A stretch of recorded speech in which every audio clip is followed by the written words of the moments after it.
Mama, papasok na po ako sa school. Eh ano, papasok ka na sa school? Amin na yung bag mo, i-ready ko na.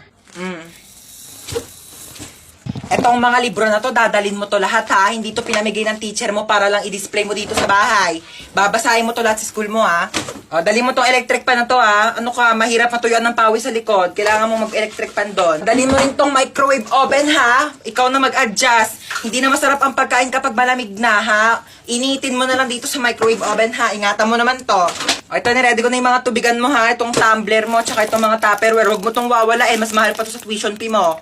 Ito mga damit na to, dali mo to ha, ipapasok ko to sa bag mo. Mahirap matuyuan ng pawis sa likod. Ma, ang dami naman yan. Suotin mo to mga to ha. Ito ha, kumpleto na tong mga to ha. Mag-aral ka naman na mabuti, makinig ka naman sa mga teacher mo ha. Pag may nagsabi sa akin na nagdadaldalan lang kayo doon ha, hindi na kita pag-aaralin. Oh. Ang bigat eh.